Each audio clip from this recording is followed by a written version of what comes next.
বন্ধু আস্তে করে ওমর যখন জায়গা থেকে সরে না, আস্তে করে ওমর রে এই যুবক ডাক কয়, ওমর আমার কান্নার রহস্য যদি আপনি জানতে চান আমি বলবো, আমার কান্নাটা পরিবার পরিজন শরীরের অসুস্থতার জন্য নয়, আমার কান্নার একমাত্র কারণ হইল হুজুর আমি এই পরিমাণ গুনাহগার, এই পরিমাণ অপরাধী, এত গুনাহ আমি আমার জিন্দেগিতে করছি, আমি গুনাহ কইরা কইরা আল্লাহর আসমান পর্যন্ত গুনাহ ঠেকায়া দিছি, গুনাহ কইরা কইরা আমি আমার দুনিয়ার জমিনটা ভরায়া দিছি।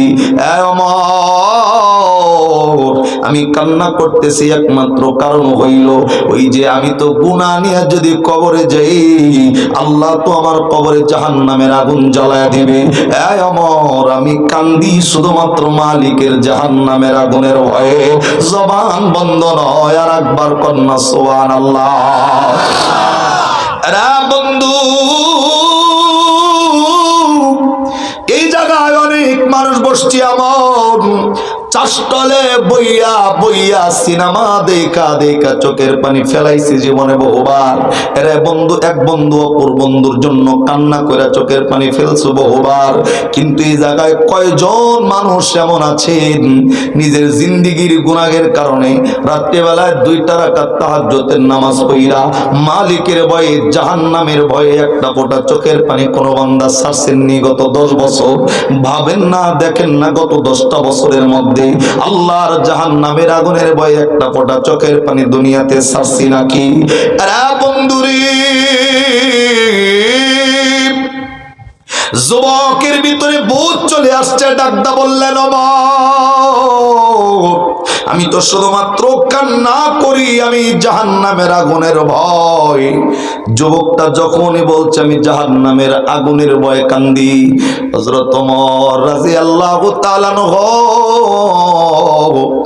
যুবকের চোখের পানিটা দেখা ওমরের মতো মানুষ চোখের পানি ধরে রাখতে পারে নাই।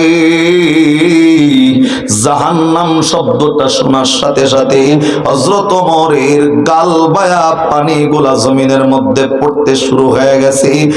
একটা বান্দার জবান বন্ধ নয়, মায়া লাগায় কন্যা সুবহানাল্লাহ।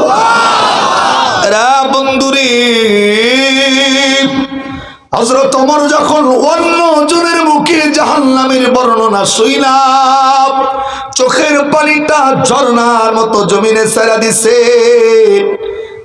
বন্ধু এই সমাজে অনেক তাকায়া দেখবেন আপনার এলাকা একজন মানুষের যদি ইন্তেকাল হয়, একজন মানুষ যদি মারা যায়, রে বন্ধু ওই বাড়িতে যাইয়া তাকাইয়া দেখবেন মানুষগুলা যখন পরিবার পরিজনের জন্য কান্না করে, ওই বাড়িতে যাইয়া মানুষ সাধারণ মানুষরে কাঁদতে বলা হয় না, অন্যজনের চোখের পানি দেখা সাধারণ মানুষও চোখের পানি ছেড়ে দেয়। এমন ঘটনা বাংলাদেশেও আছে না নাই?